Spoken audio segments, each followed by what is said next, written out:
बच्चों, आज हम आपको 8th क्लास का 5वां पाठ चिट्ठियों की अनोखी दुनिया का भाग 2 पढ़ा रहे हैं। आपको मालूम है कि सबसे पहले हम बात करते हैं शब्दार्थ की यानी मीनिंग की। तो मीनिंग में आवाजाही का मतलब होता है आवागमन, देहाती दुनिया यानी गांव की दुनिया या ग्रामीण दुनिया, बारीकी ध्यानपूर्वक, तह गहराई, बेशब्री बेचैनी, मिसाल उदाहरण, पुरखे यानी पूर्वज। इकलौता का मतलब बच्चों होता है एकमात्र, सहजगर का मतलब किसी चीज़ को अपन संभाल के रखते हैं ना वो, उद्यमी यानी व्यापारी, अनुसंधान यानी खोज, संदेश यानी समाचार, यादगार यानी याद रखने वाले या याद रखने योग्य भी कह सकते हैं। महान का मतलब, महान हस्तियाँ का मतलब होता है विशेष लोग, और साबित का मतलब सिद्ध। आपको मैंने पहले ही बता दिया था कि इस पाठ के लेखक है अरविंद कुमार सिंह। तो आधा पाठ हमने पहले पढ़ाया था। आज हम बात करते हैं कि सही यह है कि ख़ास तौर पर शहरों और महानगरों में संचार के साधन तेज़ है, गांव में संचार के साधन कुछ कम है, क्योंकि शहरों का जो विकास है वो ज़्यादा डेवलप है, इसलिए अन्य कारणों से पत्रों की आवाजाही हालांकि प्रभावित हुई है। आज अपन बीकानेर से नागौर, नागौर से जोधपुर यदि पत्र भेजते हैं वो थोड़ा जल्दी पहुंचता है, और यदि किसी दूर दराज के गांव में यदि पत्र भेजना होता तो पहले उसके बड़े शहर में या बड़े पोस्ट ऑफिस में वो पत्र जाता था, और उसके बाद में उस गांव में, यानी उसमें 2-4 दिन ज़्यादा लगते थे।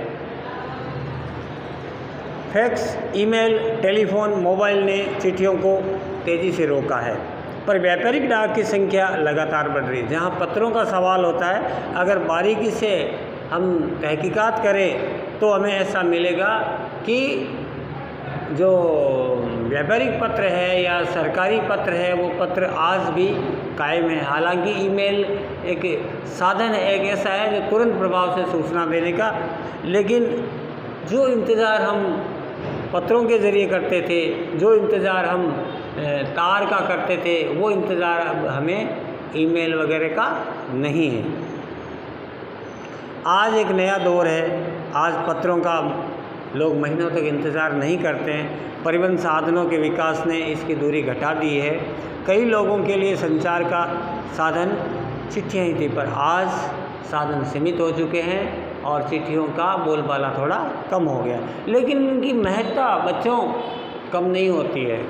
देखिए, आज देश के कई लोगों की कमी नहीं है जो अपने पुरखों को आज भी या तो उनकी चिट्ठियों को सहेज कर रखे हुए हैं और उनको संजो करके विरासत के रूप में रखते हैं। फिर बड़े बड़े लेखक ले लो, पत्रकार ले लो, उद्यमी ले लो, कवि ले लो, प्रशासक ले लो, किसान ले लो, इनकी जितनी भी रचनाएं हैं वो पत्र के माध्यम से एक अनुसंधान का विषय है।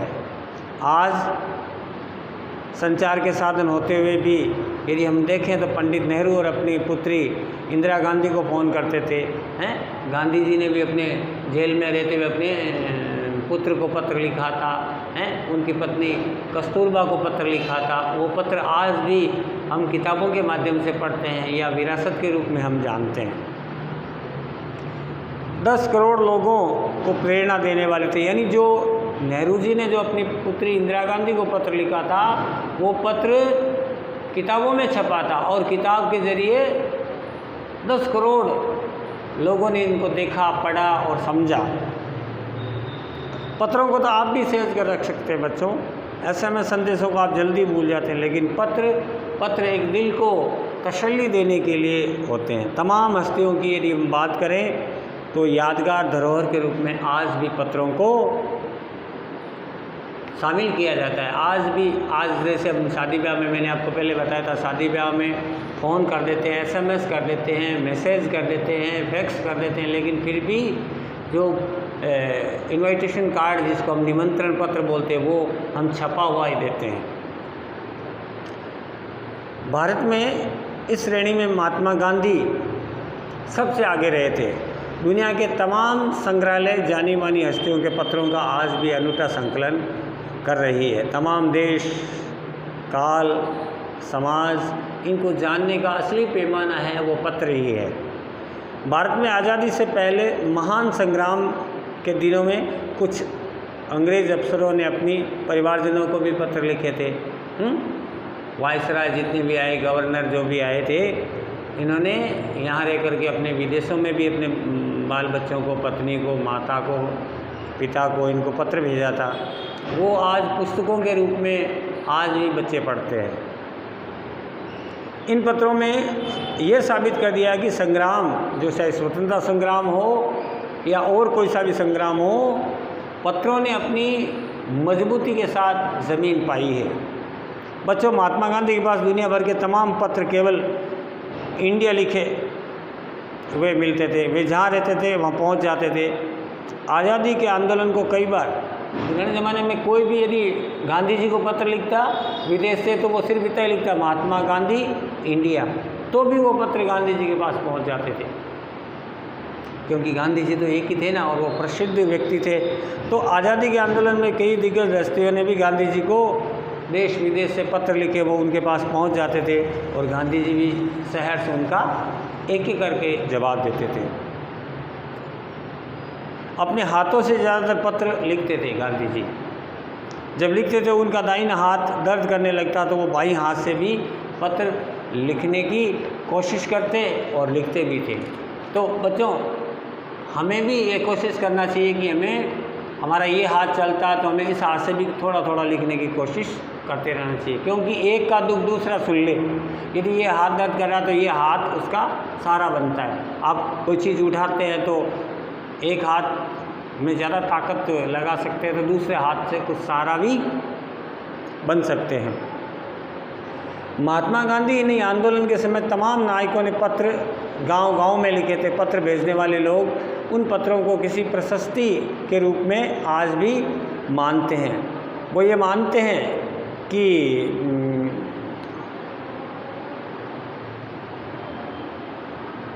मुख्य रूप से इन पत्रों को आज फ्रेम में करते हैं। आज मान लो किसी VIPs का या विशेष व्यक्ति का या कोई महान हस्ती का पत्र यदि आपने लिखा है और आपके पास पहुंचा है, तो आप उसको संजोते हैं।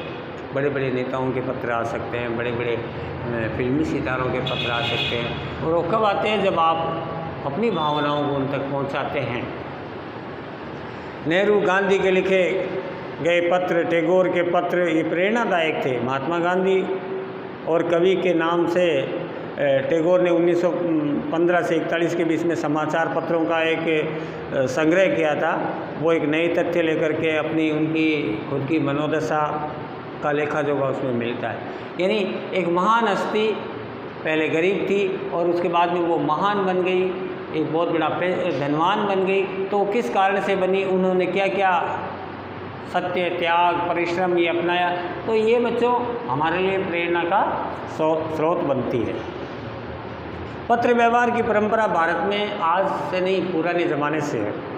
अगर उसका असली विकास आज़ादी के बाद हुआ था। तमाम सरकारी विभागों की तुलना में सबसे ज़्यादा गुडविल डाक विभाग की रही है। ये एक बहुत ही मेहनती विभाग, ईमानदार विभाग कहलाता है। इसकी एक ख़ास वजह यह है कि लोगों को जोड़ने का काम करती है। घर घर तक पहुंच करके वो लोगों के संदेशों को पहुंचाती है। समाचार के तमाम उन्नत साधनों में एक चिट्ठी की एक अलग हैसियत होती है। शहरी इलाकों में आलीशान हवेलियाँ हो या फिर झोंपड़पट्टियाँ, लोग दुर्गम जंगलों से घिरे गाँवों में, बर्फबारी के बीच में, पहाड़ों में, समुद्र तट पर, मछुआरे हो या रेगिस्तानी की ढानियों में रहने वाले लोग हो, सब पत्रों का बेसब्री से इंतज़ार करते हैं। और डाक विभाग अपनी सेवाएं निरंतर जारी रख रहा है। पत्रों का प्रयोग बढ़ने का एक मुख्य कारण क्या है कि पत्र लोगों को आपस में जोड़ते हैं। कोई विरला ही होगा जो पत्र नहीं लिखता होगा। आज समाचार भेजने के लिए एक से बढ़कर एक अच्छे साधनों का प्रयोग हो रहा है। Telephone, mobile, satellite phone, internet, fax. लेकिन इन चीज़ों पे हम उतना विश्वास नहीं कर सकते जितना हम पत्रों पे करते हैं। बच्चों, सोशल मीडिया पर हर कोई हर कैसी खबर डाल सकता है, वो ऑथेंटिक सही है या नहीं है, उस पर हमें कतई विश्वास नहीं करना चाहिए। पत्र या तो हमारा विश्वासी हो, या जिन पे हम बहुत ज़्यादा विश्वास करते हैं, या हमारा रिश्तेदार हो, या सगा संबंधी हो, या मित्र हो, उन्हीं की बातों पे हम विश्वास करते हैं ना। लेकिन कुछ लोग गलत तरीके से उसको पेश करके डाल देते हैं, तो उसको विश्वास नहीं किया जा सकता। तो सबसे ज़्यादा विश्वास आज हमारे बड़े बुजुर्ग हैं वो किस पे करते हैं? पत्रों का प्रचलन बढ़ना, लोगों को आपस में जोड़ना, यही एक पत्रों की विश्वसनीयता है। संसार में आज भी करोड़ों पत्र भेजे जाते हैं। शहर के भव्य भवनों में रहने वाले लोग हो, चाहे झोपड़पट्टी में हो, कहीं भी हो, आज भी पत्र उतना ही प्रासंगिक है। इसका प्रमाण डाकघरों से आने वाले करोड़ों लोगों से मिलता है। ये केवल पत्रों के लिए ही नहीं, बल्कि अनेक प्रकार की उपयोगी सामग्री, जैसे हमें डाक टिकट चाहिए, है ना, या हमें रजिस्ट्री करानी हो, स्पीड पोस्ट करानी हो, अपनी बचत करानी हो, हैं, वो सब चीज़ें डाकघर में होती है। आजकल तो आपको मालूम है गंगा जल वगैरह की भी गवर्नमेंट ने सुविधा कर दी है। एलईडी बल्ब या ट्यूबलाइट, पंखे वगैरह भी ये करता है। आधार कार्ड में कुछ परिवर्तन कराना है तो भी डाकघर हमारी सेवा करता है। अनेक प्रकार की सेवाएं डाकघर करता है। डाक विभाग द्वारा दी जाने वाली मनी ऑर्डर की सेवा भी देश में हर एक गरीब तक पहुंचने वाली एक बहुत ही अच्छी योजना है। जिससे देखो, डाकघर गरीब के पास पैसा पहुंचाएगा तो उस पैसे से एक गरीब आदमी भोजन कर सकता है। तो ये हम कहने में कहीं अतिशयोक्ति नहीं होगी कि डाकघर लोगों को भोजन कराने में भी एक सहायता करता है। तो गांव गरीब जनता है वो डाकिये को भगवान के रूप में आज भी मानती है। डाकिया तो अपने आप को एक जनता का सेवक के रूप में काम करता है, लेकिन डाकिये को लोग भगवान मानते हैं। तो बच्चों, ये चिट्ठियों की बहुत अनोखी दुनिया थी और इसके बारे में हमने पढ़ा। हमें चिट्ठियों से बेहद प्यार करना चाहिए। और कुछ प्रश्न 2-4 मैं आपको अभी करवा देता हूँ, तो आप उन प्रश्नों को करें। पहला प्रश्न लिखिए,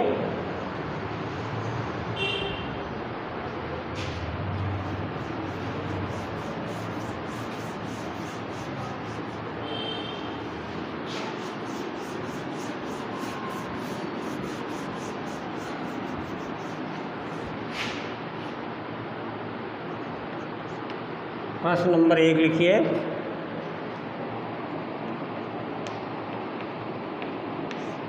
गहराई में जाने पर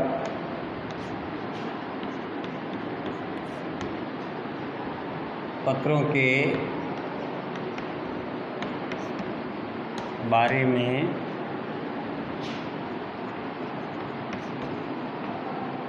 क्या नई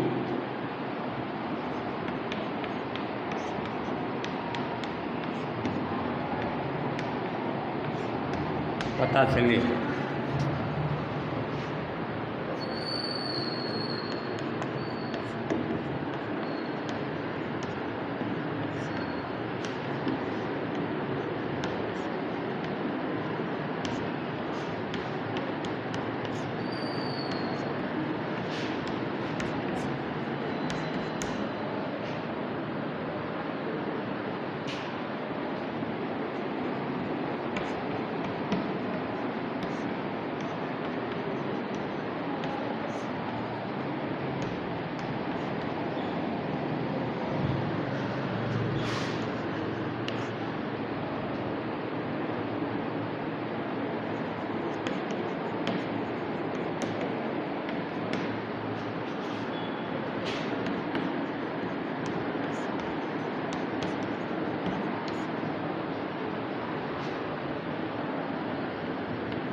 गहराई में जाने के बाद में ये पता चलता है कि दुनिया में ऐसा कोई व्यक्ति नहीं है जिसने पत्र लिखा हो।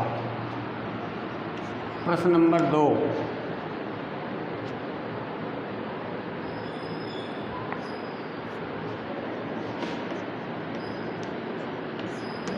लेखक के अनुसार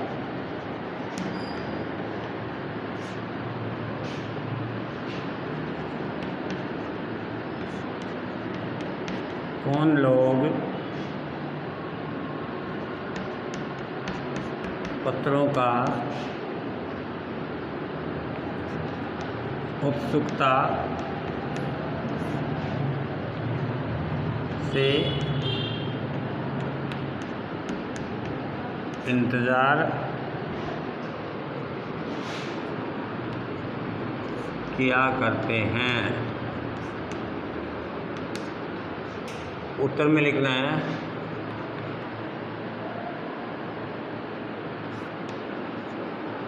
हमारे मोर्चों पर तैनात सैनिक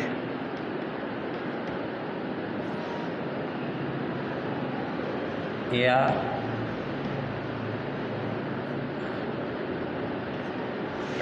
घर से बाहर रहने वाले लोग पत्रों का इंतज़ार उत्सुकता से करते हैं। ये 2 प्रश्न बच्चों आज आपको करना है और बाकी के प्रश्न अगले भाग 3 में हम आपको करवाएंगे। तब तक के लिए नमस्कार।